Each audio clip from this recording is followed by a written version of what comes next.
কি? পৌনঃপুনিক শব্দের অর্থ বারবার ঘটে এমন অথবা পুনরাবৃত্তিমূলক।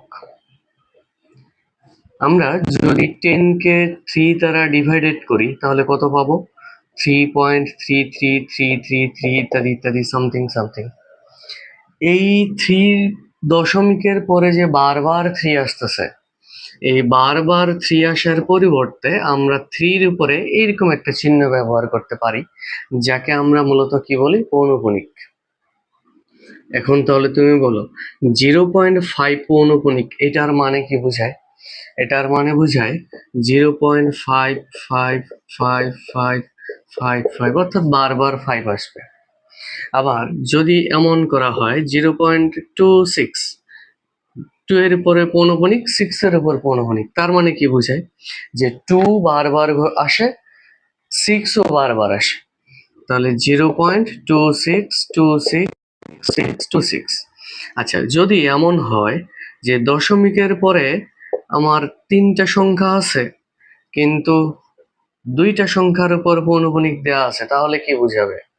খেয়াল করে দেখো, যদি সংখ্যার শুরুতে এবং শেষে পৌনঃপুনিক থাকে এবং মাঝখানে যে সংখ্যাগুলো আছে, তাহলে বোঝাবে যে মাঝের সংখ্যাগুলো পৌনঃপুনিক দ্বারা আবদ্ধ।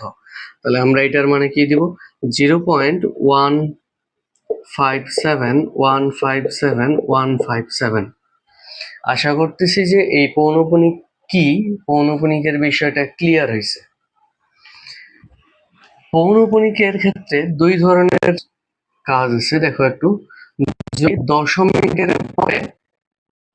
দশমিকের পরের সংখ্যাটাই পৌনঃপুনিক হয়, সেক্ষেত্রে তাকে আমরা বলি কি? আবৃত দশমিক। আর যদি দশমিকের পরে এমন থাকে যে দশমিকের পরের সংখ্যাটাতে পৌনঃপুনিক নাই কিন্তু তারপরে পৌনঃপুনিক আছে, সেক্ষেত্রে আমরা এক্ষেত্রে কি বলি একে? যে অনাবৃত দশমিক। ক্লিয়ার? আবৃত আর অনাবৃত জিনিসটা কি? ওকে, এবার আমরা এই পৌনঃপুনিকে সাধারণ ভগ্নাংশে কিভাবে প্রকাশ করব এই জিনিসটা একটু দেখি। 5.12 কে পৌনঃপুনিকে প্রকাশ করব আমরা, সাধারণ ভগ্নাংশে প্রকাশ করব। পৌনঃপুনিক থেকে সাধারণ ভগ্নাংশ।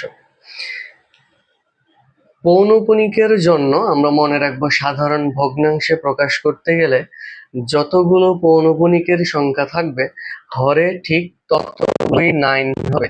এখানে